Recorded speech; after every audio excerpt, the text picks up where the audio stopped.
Black Clover is so solid right now, man. Like, in terms of what's currently going on in the story and what we know is coming, for me, personally, this is the shonen story that I am most excited about right now.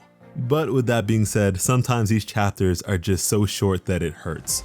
And ultimately, being a mangaka is a very tedious and difficult undertaking, so I am appreciative that we get anything at all. But yeah, nevertheless, I am just itching for more. And this chapter certainly did that to me. Continuing where we last left off, we have the further confrontation of Asta and the devil, whose name we now know to be Liebe. Now, with the last chapter video, a bunch of you guys hit us up saying that the name may be like German or something, which would be a cool reference and show just how diverse a mangaka's inspirations may be, but I'm really just going by the Romanji pronunciations, otherwise I'd actually pronounce the English L, but yeah. Asta begins by sensing Raibe's ki, and it is just full of hate, rage, and malice. Pretty much what you typically expect from a devil. But he does also sense traces of sorrow in it. Sorrow, which coming from the previous chapter, I'm pretty sure we know the source of. And in response to this, Asta formally recognizes that the devil also has serious stakes in this fight, and so he won't try to continue talking him down. And instead, he'll just fight for what he wants and win. Which is just such a simple concept, but certainly a very manly one. It's only something that someone who's really with the shits can say, and that's definitely Asta. But in the face of this, Liebe isn't really taking this statement very seriously, as he yet again launches the Demon Slayer sword at Asta while declaring that some kid with one arm and no magic couldn't ever hope to defeat him. And sure, on paper, it all seems to be pretty cut and dry. But I'm honestly a little thrown off by statements like this when it comes from someone like Liebe. I mean, someone random who's never seen Asta in action before, sure. But the literal devil who's been watching over him all this time is underestimating what he's capable of? And you know, at that, in now seeing and hearing him speak, he doesn't at all feel like the same devil we'd seen up until this point. And that's a little jarring for me. I guess Liebe fully believes that Asta was only ever strong because of the power he provided. But he is of course sorely mistaken, as Asta jukes to the side with the quickness, and before Liebe can properly retaliate and respond, boop, Asta rattles this man's brain with a punch to the face that sends the devil backwards and on his ass. As our one-armed wonder of a protagonist now firmly declares that he will win this fight just as he is, in his one-armed, magicless state. And in seeing this, Not would think to himself that the devil's special ability is the depletion and removal of one's magic, which is crazy powerful in this world ruled by those with busted and ridiculous magical abilities. But up against someone like Asta who has no magical capabilities, that potentially devastating advantage just isn't there. This isn't someone who relies on magic in the typical sense, so he's kinda just chilling right now. But Liebe isn't letting up at all. He knows what's at stake here, and so he calls forth all the swords in the grimoire and keeps them at the ready. However, when Asta noticed Captain Yami's sword protrude from the grimoire, he grabbed hold of it. And mind you, this thing is coming from the hilt outwards, and so he actually gripped onto the blade itself without hesitation.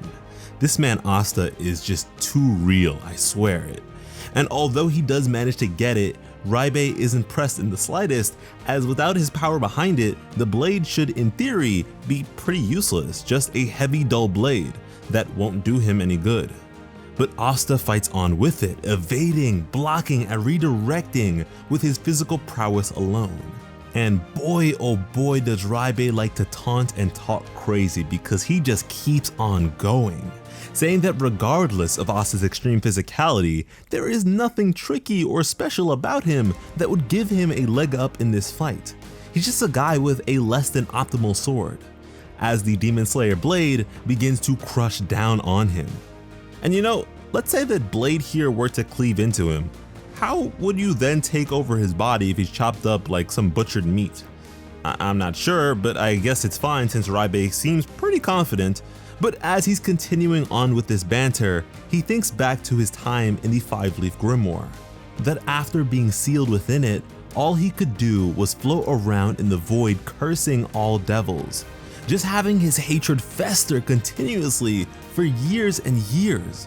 But over time he manifested the peculiar ability to remove and dispel magic known as anti-magic. And this is interesting to me, albeit weird considering the ability of his late foster mother. I mean, it's not really clear to me just yet what the source of this is, but maybe she sealed her own magic along with him before dying, but in that case, wouldn't he have gotten the ability to seal as well? I'm not entirely sure, but otherwise that would probably be a bit too much of a coincidence for my liking. But even with this power, no matter how much he tried, he couldn't free himself from the book. But eventually, the book did choose Asta as its owner. And with this being the case, Liebe was able to gradually manifest himself more and more into the material world by way of granting Asta his power. And so for him, he didn't expect to be willingly let out into the world, but he knows that possessing Asta's body is very much his only hope of being free right now. His desire to kill all devils is driving him right now, and so he too refuses to be defeated. And with that, he sent a flurry of blades Asta's way from all directions and angles. In recognizing this, Asta stood his ground and centered himself, focusing his ki, in a way very reminiscent of another popular swordsman we all know and love. And with that, he was able to dodge each and every one of the swords sent his way as he looked to Liebe, now mirroring Kyoto from the Seabed Temple. From here, Asta would blitz towards Liebe, all the while blocking sword swipes from all directions. And you know, at this point, Asta has really met and fought against a number of very capable swordsmen, and it's made him pretty proficient, magic or not. And even beyond receiving Liebe's anti-magic powers, he never stopped honing his body to physical perfection. And sure, in this crazy world of crazy magic and all that, a physically strong body can only account for so much. But in this fight, it actually stands to make a considerable difference with them both being devoid of magic. And sure, Liebe does have a full arsenal of weapons at his disposal right now, but Asta is the one with the real talent to wield them. If you notice, Liebe isn't really holding onto any of the blades particularly. He has them floating about, and so he's not exactly a swordsman. And maybe Liebe has anti-magic that would make anyone else fall flat, but Asta has gone without magic his entire life. And man, I just have to say that this is just so enjoyable to read. I mean, it just so perfectly emphasizes hard work while also not overvaluing it. Oftentimes, stories and narratives will really highlight training and all that, but when it comes down to it, working really hard doesn't guarantee success in every case, but that also doesn't make it worthless. And so I just love what's been done with that messaging. And shout out to Asta out here looking like Captain Yami, man. And actually on that point, this arc is kinda just genius in of itself, man, because Yami is by and large the most popular character in the series. And so to make him now the one that needs saving, along with all the stakes and things to look forward to with this conflict, it really pulls you in as a reader and makes you care about what's going on all the more. We have the fact that Yuno is a prince and he's saving his kingdom. We have the fact that Yuno has to avenge his guild here. We have the Heart Kingdom's princess having been kidnapped. We have the devil powers that have yet to fully be utilized and expressed to us. We have the power-ups that we can expect from Noelle, Asta, and Yuno, and all the characters across the board. There is just so much goodness here. And a bunch of us didn't know where the story would end up after the elf arc that was built up forever, but here we are. Man, I'm telling you, Black Clover deserves all the respect, and if you guys really want more coverage of it, let your voices be heard in the comments because I have a lot to say and a lot of things that I want to cover. But anyways, it's Asta's turn to talk that talk, so he responds to Liebe saying that he is not up against a magicless nobody, that he is up against someone who's been through the trenches and has exchanged blows with some monstrously powerful people. And at this point, he's just letting Liebe have it, blow after blow. He just keeps going. And it's enough for Liebe to realize that he might actually lose here, despite having cursed at the world for all these years all alone. And Asta just doesn't let up at all, now pushing Liebe to the edge as he strikes towards him. And that is the chapter. And at this point, as far as I can tell, Liebe is done. And I think we get the conclusion of this fight with the next one, which I'm hoping has some good conversation in it and these two agreeing to work together.